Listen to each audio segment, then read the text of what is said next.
Hello and a very warm welcome back to the garden. Now, can you really have a garden without potatoes? I think that every single garden has to be growing them.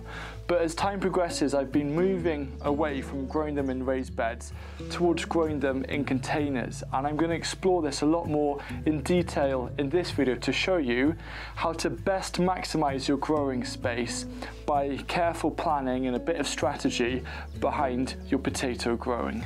If you go to a supermarket or greengrocers, potatoes are one of the cheapest vegetables you can buy in terms of weight. You can get a lot of spuds for a little sterling. If your number one goal in your garden is to save money, then on a square foot basis, leafy greens, herbs and edible flowers are going to provide so much more value. They're much higher value crops than growing potatoes. You'll find that focusing on those, they're going to end up saving you a lot more money. In a garden, you have a hierarchy of growing space quality. So undercover growing space takes top priority. Second are these beds here that are gently sloping south facing, lots of sun. And then I feel that containers are then a lower priority growing space. And I like to match the value of the crops to what I'm growing in.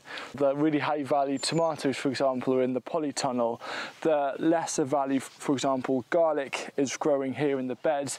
And then the lower value potatoes in containers. Because don't get me wrong, I love potatoes. Growing your own, they taste absolutely amazing, better than what you could buy in a supermarket. They'll always have a place, but I'm trying to think carefully about how I can really get the most from this garden. The second reason why I like to grow potatoes in containers is because main crops take up a lot of growing real estate. You could plant them in March and then harvest them, say, in September, October, and that's a lot of growing space that's dedicated to one crop. There's no space for succession planting. So what I do is I focus on sarpomeras. They're absolutely fantastic and they're blight resistant. Blight, potato blight, is one of the toughest diseases I've ever had to come up against, and it's the same for most of you watching as well. So I usually just focus on first earlies and second earlies, which come out a lot quicker and before blight likes to hit. But this sarpomera, combined with growing in containers, and I'll be sharing that strategy a bit later on in this video, has probably been one of the biggest game changers to how I approach growing potatoes. I just mentioned how growing main crop potatoes can take up a lot of the real estate of your growing space. So if you think about it, if you plant them in April and harvest them in September, October, you're actually, in my climate anyway, you're using the entirety of the frost-free months to grow one crop, which is, excuse the pun, as cheap as chips. So you've got to think kind of carefully about prioritizing what to put in your space.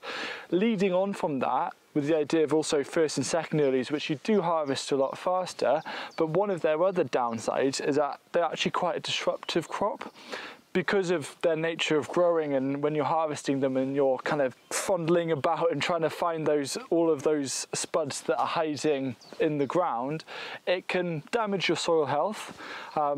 It can also damage plants nearby. So if you're wanting to companion plant, it's actually really hard to do. Instead, what you want to do is just grow a block of potatoes, and then as soon as you harvest them, you then transplant something in their place.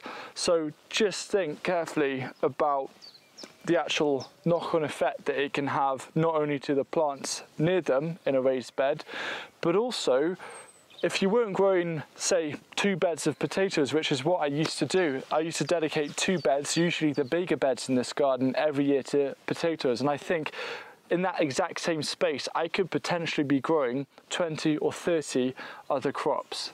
That thought of thinking about all of the other crops and numbers of different crops that I could be growing where potatoes would grow in raised beds aligns perfectly with a personal mission that I've got this year of growing for flavour and not productivity, and it's very much more geared towards experimenting, trying out new things. And I think on a personal level, growing potatoes in raised beds is actually going to hold me back from that. I do love the joy of harvesting potatoes, like especially if you've got them in a container, tipping them out or unearthing them from the ground. But I feel I'd get more joy if I grew 20 or 30 things that I've never grown before, different varieties, that all accumulates in the same space. So in this kind of weird way that I'm approaching gardening right now, I'm thinking about how much joy can I get from that space. And I think I get a lot more joy out of a very diverse raised bed, growing lots of different things and all of those different harvests and flavours and sites, versus just growing them for potatoes. So last growing season I had a proper attempt at growing potatoes in containers, and it's definitely converted me, and it's confirmed my desire to move away from growing them in raised beds. And I'm now going to list some of the benefits that I learned through trying this out last year that has helped make that decision. So the first benefit is that containers are a great way to fill kind of small nooks and crannies, or put them up against something to make the most of that space. Maybe there's not enough space for a raised bed. Well, what's smaller than a raised bed? Containers. So you can turn those unproductive areas suddenly into a productive area for growing more food. The other great benefit is that potatoes are movable, and if you have a frost that threatens and you don't have really anything to protect them with, you can always put all your containers next to your shed or your garage, and then if cold weather is coming, put them away for the night. The other benefit that I found through investing in containers for potatoes is that you can use these to grow other things as well. So perhaps after harvesting you could then plant in your brassicas for winter, and it's also a great asset to have because these will last you about 10-15 years, potentially more. And if you're perhaps renting, these are a lot more landlord friendly than, say, a raised bed. And if you're interested in buying these, I bought these using a link that I got from Tony O'Neill's channel, Simplify Gardening, which will be down below in the description. But the biggest benefit that I discovered from growing potatoes in containers was actually something that I discovered this winter. And around the back of the polycrop, I had a load of containers that were filled with potatoes that I completely forgot about. And it was kind of January time, and I decided to tip them out, and there were potatoes perfectly stored. They were Sarpomeras, so they weren't affected by the blight. And it suddenly dawned on me that instead of worrying about harvesting a whole bed of potatoes and then storing them, which can sometimes be a bit risky because if one of those stored potatoes spoils, it's like a domino effect for the whole stock and can destroy your whole stock. It's much easier keeping them in their pots and containers and just coming along and tipping them out as and when needed. That's a strategy that I'm going to be taking moving forward. Based on that kind of surprise that I got from seeing how well they stored in the ground and the ease of that, I've decided that this year I'm going to grow 20 containers of Sarpomeras for the goal of storing them just in their containers until needed. So between October and February, I can harvest one of these potatoes or one of these containers a week. And if we get a very attainable 1.5 kilos of spuds in each container, then that's 6 large portions of potatoes every week, which would be a really big contribution towards self-sufficiency during winter.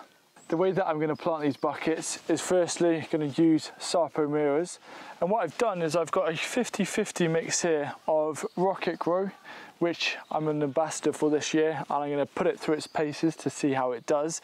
Really exciting, amazing texture.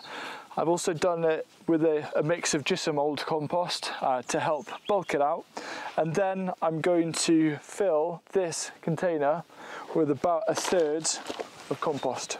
Unfortunately, my microphone cut out, so what I did is on the bottom third placed 2 seed potatoes, and then I covered this up with compost actually all the way to the top, leaving around a 1-inch gap or 2.5 centimetre gap from the top of the container. The only real downside that I came across when growing potatoes in containers is watering them. But when I was watching one of Tony's videos, he used a type of straw to put over the top to help act as a mulch and retain water. I don't have access to that, but I do have access to lots of grass clippings.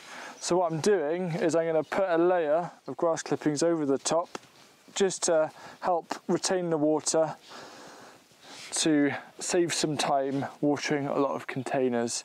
And that's the exact process I'm going to repeat for the other 19 buckets.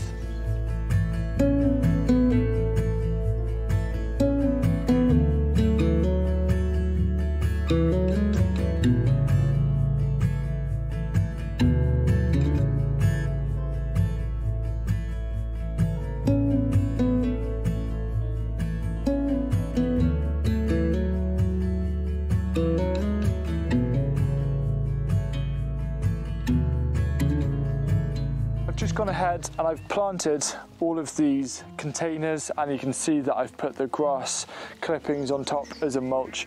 I'm really excited to see how these go. Now, when you do come to, say, harvesting these potatoes and then you've got the compost left over, you can either use that again to plant, or you can watch this video where you use it as an ingredient, one of 8 free ingredients to bulk up your compost production.